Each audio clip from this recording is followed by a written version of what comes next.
take a look at section 5.4 and 5.5 together. So 5.4 is on the inverting op-amp. Inverting op-amp means that our input is on our inverting terminal. 5.5 is on the non-inverting op-amp, means our input is on our non-inverting terminal.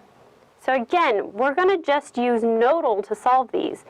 The book will show you a different way using the currents, and it works as well, but nodal is just easier.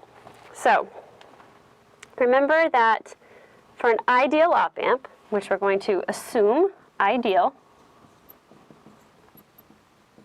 that means the currents going into our op-amp are 0. That current right there, that current right there.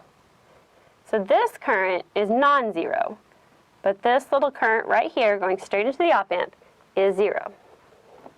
So our currents are 0, and our V1 is equal to our V2. All right, so V1 is equal to V2. V2 is connected to ground. So that means V1 and V2 are both 0 volts. Again, because V2 is connected to ground. So now I'm going to write nodal at V1. So I have V1 minus VI, V1 minus VI over RI, plus V1 minus VO over RF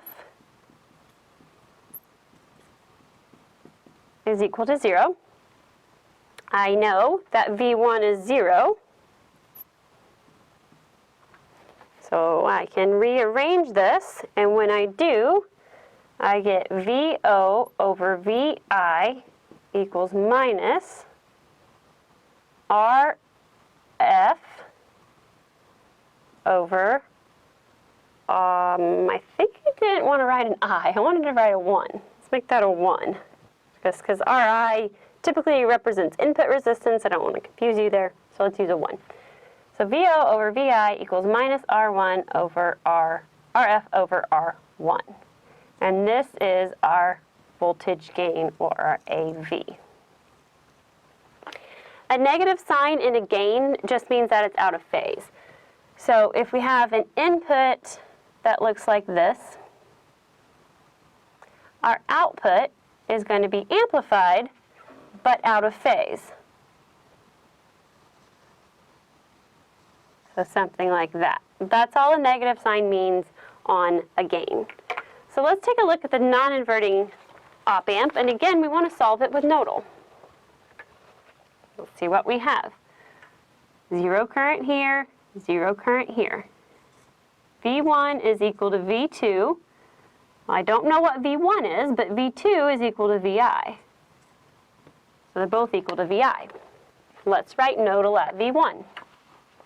V1 minus 0 over R1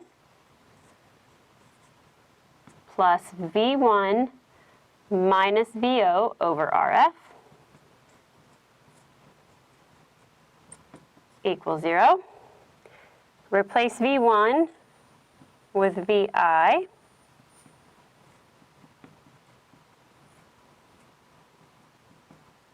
And again, it's just algebra from here. And I get a VO over VI that's equal to 1 plus RF over RI. So this gain turned out to be positive. So if I have an input that looks like this, my output will be amplified, but in phase